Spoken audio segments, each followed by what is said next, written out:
manager would always say to me there, "Happy Catterday," and she knew a meow. That was kind of like my thing back then. I just didn't really talk to people much, which is it's just silly to look back on. Anyway, I wanted to offer some grief guidance for all of you who were in need of it and maybe like unaware that what you're experiencing is grief, because sometimes I'm like, they're just, when you lose something that, or something shifts in the way that you interact with something, just the emotions and things that come up are really intense, you know, and grief is just an intense emotion because it encompasses so many other things. It encompasses lots of anger and it encompasses denial, and it offers a need for forgiveness and grace and the allowance that you're deserving of and worthy to receive those things, which brings up lots of self-worth things, which is we're definitely going to talk about in our new moon ceremony, because I'm needing to extrapolate on things that happened and, you know, how that fits in this piece where we are collectively now, because of I have opinions and I'm not going to share them at this time. So I'm going to light a candle. I've lit some other candles, but I just want to light a candle all together and just invite all of the angels and guides that need to be present for us, that would like to allow themselves in for our collective healing. And in that moment I was reminded of Saint Joseph and Siege, just offering our guidance right now, and just remembering how tender those guides are, and allowing that tenderness in, especially in the parts that are just really hurting right now, because I'm really hurting in some parts, and that is totally valid. So you know, offering tenderness and compassion. And with the new moon ceremony, we're also going to be stepping into self-kindness. So along with self-worth, we're stepping into kindness, tenderness, and compassion are two words that are really coming up for me there. So I wrote down some things just in terms of like grieving and the experience of grieving, because I think also there are going to be like feelings of like depression. I've noticed some of those. Like yesterday I was really lethargical and just difficult to move, and so I just let myself lay around a little bit, because that might be what I needed to process those feelings. So really just being super gentle with the whole transitional experience. Again, it's just that uncertainty, I think, that's really getting to all of us. Is we're very regimented beings, and so now it's like, okay, you've taken out this aspect, and like that's going to be difficult. Just, I'm an extrovert, you know, I mean, I love people. I mean, if I am wanting to be creative and I'm wanting to do specific types of work, like I want to be at a coffee shop doing those things. And so I'm like trying to get into this like new routine of, okay, this morning, I think like if things had been totally different, I would have been at Winans, but that wasn't what reality had allowed for, right? So I'm like, okay, and like I got myself a new French press because Zach and my French press actually broke recently. And so here's like, you'll notice these things too when you're grieving, like you'll hold on to things that are like maybe just like ridiculous. So I was like, oh, I'm gonna hold on to this like broken French press, and I heard Zach like in the back of my back and go, babe, like don't do that, you don't need to do that, you know. And I was like, oh, thank you. Like it felt ridiculous for me to be like, I have to hang on to like our French press. He was like, no babe, like we're getting a new one, and it's gonna be bigger and badder and better, and it is. And I got to make my dad a French press coffee instead of a Keurig coffee today, and that was dope, because let me tell you, the frequency, just in terms of like ritual, I think for me, it's not necessarily like a judgment on anything, it's just literally like the ritualistic aspect of like making the French press. Like it really takes me into a different space than like the Keurig kind of entered my life at a moment of deep depression, right? Like I moved back into my parents, and my partner is no longer physically present with me, and just so there was like this frequency that just did not align. And so I'm trying to like step into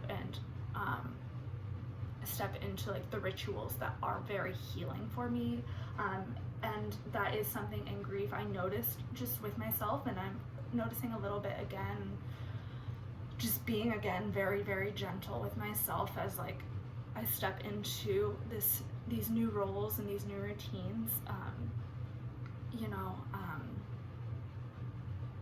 Yeah, so some self-care routine. Speaking of routine, just because I kind of lost my train of thought, we'll probably go back to that if it's important.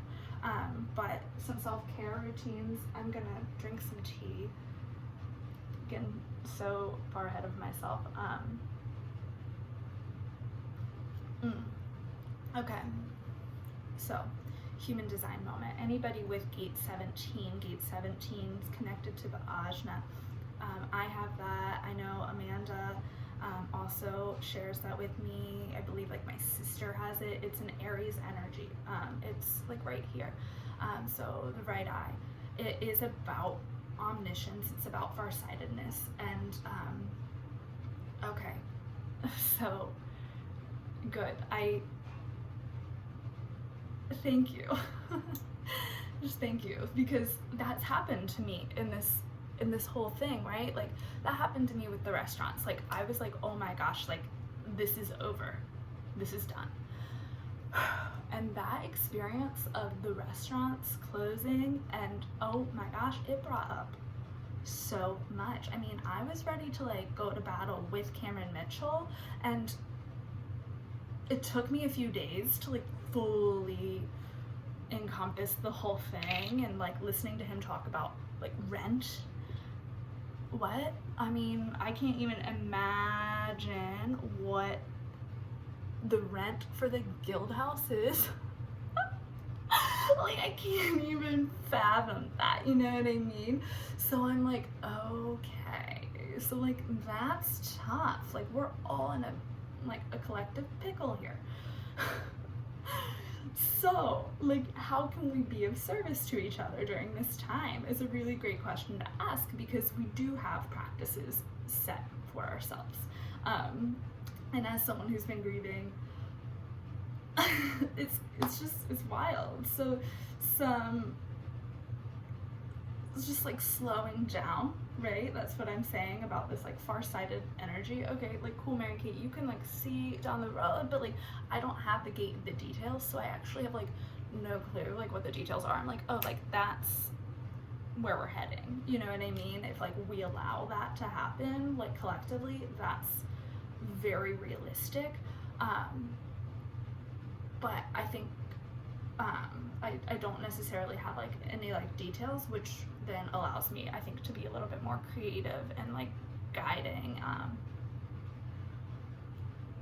because like I feel for all of you. Oh my god, I'm just like feeling for the collective, and I know many of you are like feeling a lot, and it's probably your feeling, but it's also like definitely collective feeling, because that was really, I think, what happened too with Cameron Mitchell thing. Like, I mean, I like locked in on my Marcellus family, you know, that week. I was like, I am here for these people. Like, these people have helped me through a massive, massive shift. And you know, I felt it happen with like all of my collectives, but I felt it happen with them. And then when they all lost their jobs, and I didn't really expect every single person to lose their job, right? Like, I understood the servers and the bartenders and the cooks and all of us, but like when it happened to like upper level management, I was like, what? You know?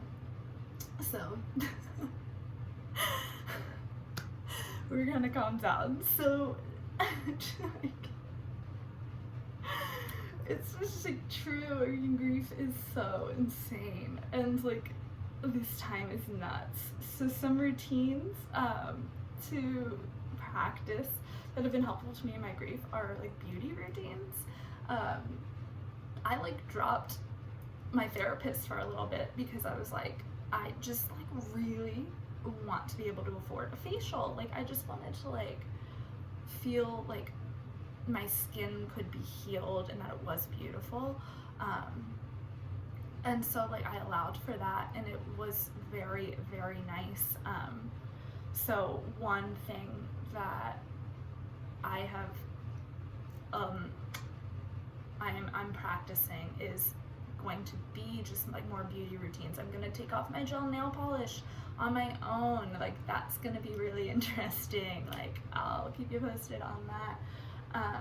But you know, washing my face and being intentional with it, and then I'm, you know, like gonna moisturize, and like I'm moisturizing my hands after I like scrub them. I mean, like the other day my hands were just like torn up because I mean, I don't even know. I watched myself do it just like obsessively. I would touch something and I'd be like, and you know, I watched all of those like learn how to really get in there and like wash, and I was just like, and I was like doing, and I was like, oh my god, like my hands got so red. So like we're back to like normal, and I'm like washing my hands and like getting in there a little bit like less obsessively, you know, just like being conscious though, like the last time I washed my hands, like am I about to touch my face or put something into my mouth? Because I think especially like with the face touching, a lot of people were like touching on that being like, oh my god, I touch my face a lot. And so we're just becoming very just like aware of ourselves. And so yeah, beauty routines. I did notice like when I was really depressed about Zach, I would like not really prioritize my like outer appearance or like need to like look good, feel good, play good, and you know, it got really depressing. Like I just, I mean, like I would just like eat like in a depressing way. It would just I wouldn't like necessarily brush my teeth all the time. Like it was just like, what's the point? I don't know if like everyone will get to that level, but those are things you might, you know, in depression, you'll just like be like, oh wow, like when was the last time I took a shower?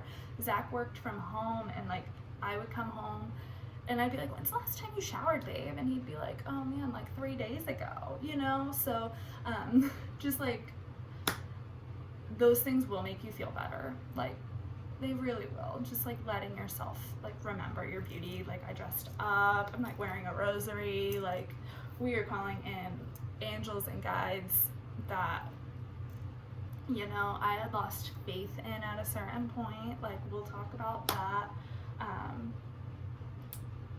Yeah, so yeah, just, and creating that routine, whatever that is for yourself. Like I kind of naturally like wake up, I'm getting myself into a routine, but I think I usually naturally wake up between like 8 and 10. I've noticed myself sleeping a little bit more, but I'm also kind of like allowing myself to like get a little bit of extra rest where I can. And you know, if I'm really like cozy in bed, I'm just like, okay, like I'm gonna take this moment, I'm gonna rest, and then we'll like expend all the energy because it's there, but the rest is really nice. And just remembering to like nourish yourself. I have shared, you all know, I've been trying to like cut coffee back. And again, I think having that French press like versus Keurig kind of conversation about it kind of changed it a little bit, but also noticing that like I do really enjoy tea, and like making matcha is a very different ritual, and it is so beautiful, and you know, allowing myself to tap into that experience, and you know, feeling nourished, right? So, you know, I don't necessarily know all of the subtle influences that everything in my life has on me, right? I don't think anyone can know that. And so I'm just trying to notice, okay, I wake up in the morning, I immediately turn on my phone and look at Reddit. How does that make me feel? Like, I'm not judging myself for doing it, I'm just saying, okay, like, that's what you did this morning. You immediately got on, and that's what you did, and like there's nothing to judge about it, right? And so it's the same thing with like these other things, and I'm trying to notice it with my own body, and like taking a step back from alcohol, and I'm kind of like grateful like to be in the basement because I'm not really like interested in drinking when I'm down here. You know, I'm gonna try to get my parents to allow me to like move the beer storage to upstairs and the downstairs fridge to be a little bit more food oriented, just for like my own sanity. Like, so I just like, when I'm in a creative flow, I don't have to like exit it. I can just like go to the fridge, grab a green bean and eat it, you know, versus like having to like stop myself, go upstairs, potentially like have to like talk to other people, especially if I'm just like in a very like, okay, I'm just like doing my thing flow. You know, like I used to live with my life partner. It was just like everything was just a little bit different. So just again, we're just like noticing all of these things, and we're allowing ourselves to feel them. Great outlets for grief, obviously art, like any sort of artistic project, and this is a freaking great time to read The Artist's Way. And I mean, again, like, so I'm on week 9, and I've taken this course, and I've taken it like with like all seriousness, like we are writing every single morning, like rigidity, like, and that was really good for me. But this time around I'm doing it with a little bit of a different kind of like, okay, like let's read that. Have you read that this week? Let's read that. Let's see where she is. You know, I'm trying to get back into the practice of literally just writing every day versus like being so like rigid. It is starting to naturally like go back to the morning time, but it was never fully first thing I did. And maybe that's a practice I'm gonna invite myself to do at some point. But The Artist's Way is just like a good guidebook, honestly, for just like processing, because that's what art is, that's what life is. It's like you just are. And she is talking this week about like grief, and it's about compassion, and I've received so many messages about compassion just within this collective, so I'm just really grateful for that. Having passion projects, again, like art, you know, anything tied to helping the collective right now, I think too, like the passion projects that also like include others are really cool. So that's why I'm trying to share more and just be more accessible through the vessel that is like, you know, my artistic persona, Mary Magda, and like, you know, who is she? You know, I'm still getting to know her, and it's been a cool experience. So passion, art, cleaning is a really good outlet, actually. Even with like losing Zach, some of the, and it's on I have a whiteboard, and I just have like a list of things I need to do, and you know, they'll get done in their own time because like I love them all, and I'm going to accomplish all of those tasks, you know.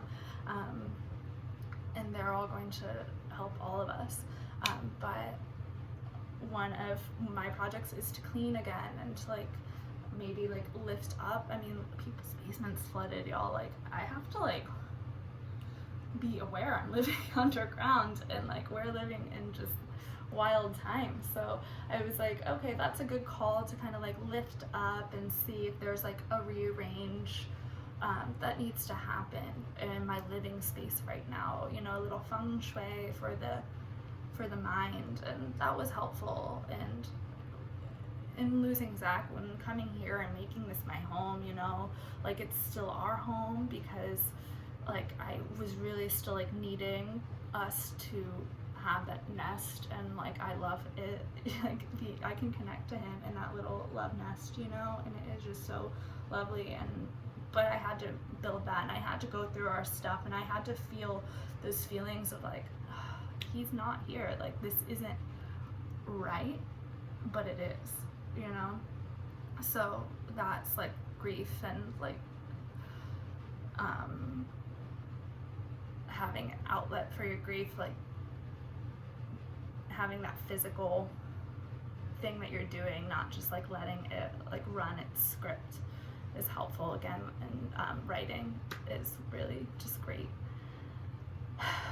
Some other things that have come to me in dealing with my grief have been the flower gods. Where do we even begin? I am looking around at all of like the flower things that I have in my space. It's like wasn't even my intention really to talk about teas and roses, and I have dried rose petals, and I have dried bay leaves and lavender, thanks to my friend Jen. But a really cool flower practice that Deanna shared with me when Zach passed, and has been really helpful, has been the flower essences. And they're just little like droppers, and they have different flower essences in them. So a few that work with grief, Star of Bethlehem was the first one that Deanna offered to me, and I've actually I actually went to Pearls of Wisdom in the recent weeks, and I went to get Forget Me Not, which is also really good for grief, especially for communication with the other side, which was something I very reasonably, I believe, wanted to allow for and invite in. Like talking to my beloved is very beneficial,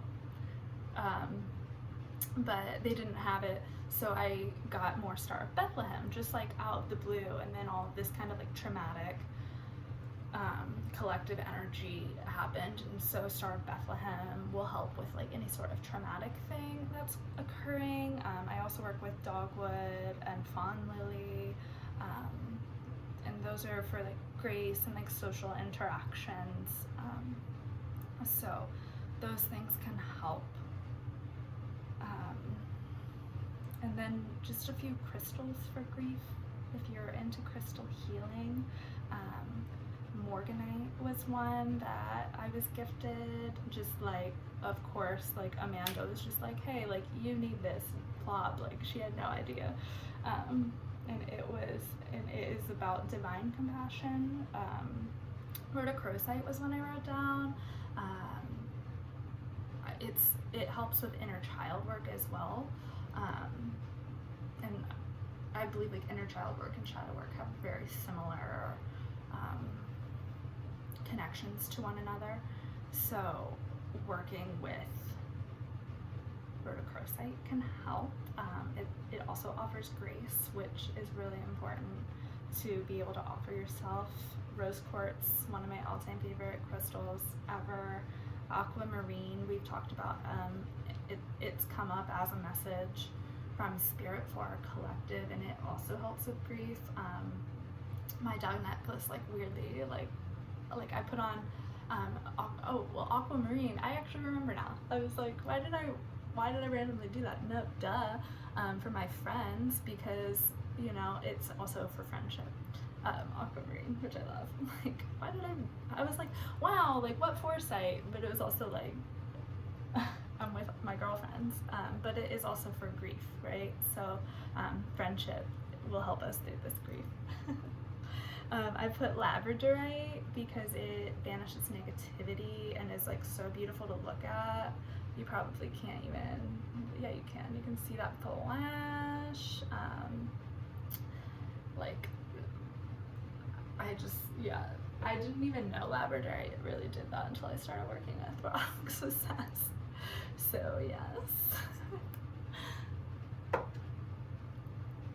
And then halite came up for the group again, or halites, from our Judy Hall deck. So this was just about like cleansing, just like subtle influences. There was something I wanted to remember to tell you. Okay, so I just will read the divination and the healing for it. It's time for a thorough clear out in your life, declutter your space, including your car, detox your body, and try a juice fast for vitality. Juice fast might not be like super easy, but I have been thinking like cleaner diet a little bit with this, and wanted to offer that to all of you. And then the healing insight, regular detoxing and purification on all levels ensures well-being, as does being anchored on earth. So again, we're in some like trying times with the well-being. We talked a little bit about being well-being at our last higher self ceremony. We'll definitely talk about some cool things at this higher self ceremony. I'm really looking forward to that. Yeah, this was a little bit of a longer video. I hope it's useful. I hope it's funny. I hope you find healing and guidance in it. Reach out if you have any questions or want to chat about things. Something I'm really wanting to talk about in higher self ceremony is, okay, like we're not physically on the same plane right now. I'm actually like self-quarantined for a little bit here because of my direct contact with somebody, and so I am not able to actually be seeing people. So I'm very much tech focused, and so I want to talk as a group about things that each of us can offer to others. I think the internet is a great place to be making money anyway. Like that's what Zach was teaching me. That's what Roxa Sass has taught me.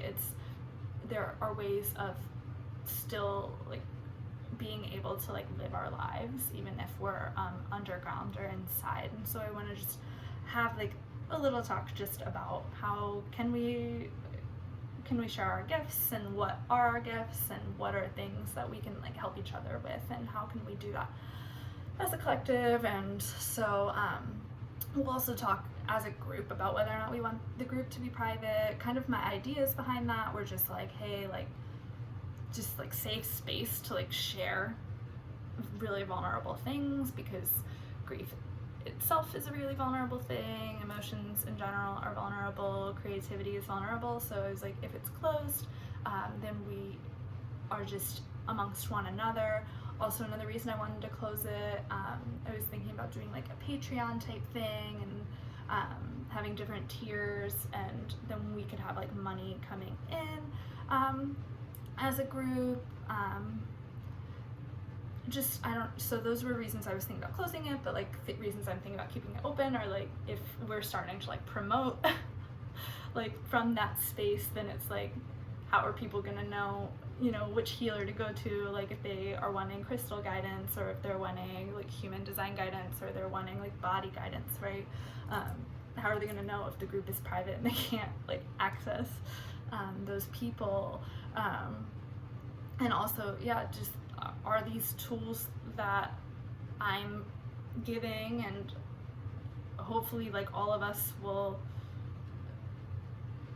find in ourselves to begin giving as part of the higher self like mission of ourselves.